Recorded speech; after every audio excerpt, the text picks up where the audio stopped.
नमस्कार दोस्तों, मैं कथा आप सबका स्वागत करती हूँ। पौराणिक कथाओं में त्रिदेव यानी ब्रह्मा, विष्णु और महेश का जिक्र मिलता है। ब्रह्मा जी को सृष्टि का रचयिता माना जाता है, तो वहीं विष्णु जी को जगत का पालनहार और महेश यानी कि हमारे देवों के देव महादेव जी को संहारक माना जाता है, क्योंकि उन्हें असुर और अधर्मियों के वध करने के लिए भी जाना जाता है। मान्यताओं के अनुसार एक बार धरती पर राक्षसों का बहुत अत्याचार बढ़ गया। असुरों यानी कि राक्षसों की दृष्टि स्वर्ग पर अधिकार जमाने पर टिकी थी। इससे स्वर्ग के सभी देवी देवता भयभीत हो गए और उनमें हाहाकार मच गया कि अब क्या करें, अब क्या करें। सभी देवी देवता इसका हल मांगने के लिए नारद मुनि के पास गए और उनसे कहा, महाराज कुछ उपाय बताएं। नारद मुनि ने कहा कि इसका उपाय तो सिर्फ और सिर्फ श्री हरि विष्णु जी के पास ही है। चलो वहीं चलते हैं और उनसे इसका कुछ उपाय मांगते हैं। सभी देवी देवता व नारद मुनि पहुंच गए श्री हरि के पास और श्री हरि को सारी बातें बतलाईं। वह धरती और स्वर्ग को बचाने के लिए नारायण से गुहार लगाने लगे।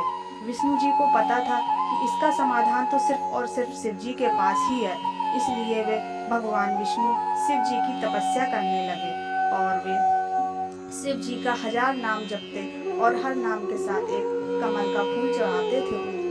अब शिव जी ने सोचा, विष्णु जी हमारी तपस्या तो कर रहे हैं, वो तो ठीक है, पर इनकी एक परीक्षा लेनी भी तो बनती है।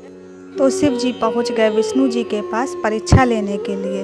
वे विष्णु जी के पास पहुंचे और चुपके से उनका एक कमल का फूल चुरा लिया।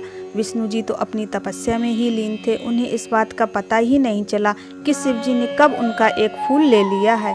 जब उन्होंने आखिरी नाम शिव जी का जपा तो उनके पास कमल का फूल ही नहीं था। अब वे बड़ी दुविधा में थे कि अब अगर फूल नहीं चढ़ाया तो पूरी तपस्या भंग हो जाएगी। इससे विष्णु जी ने तुरंत अपनी एक आंख निकाली और शिव जी को अर्पित कर दी।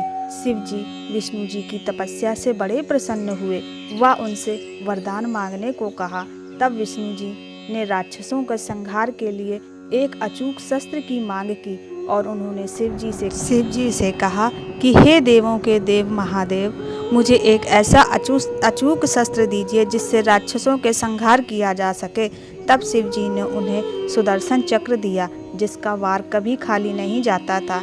इसके बाद विष्णु जी ने सुदर्शन चक्र से अत्यंत खूंखार से खूंखार राक्षसों को मार गिराया और इस धरती व स्वर्ग को राक्षसों के प्रकोप से बचाया। यदि आपको ये पौराणिक कथा अच्छी लगी हो तो प्लीज़ लाइक, शेयर और सब्सक्राइब करना मत भूलिएगा। धन्यवाद।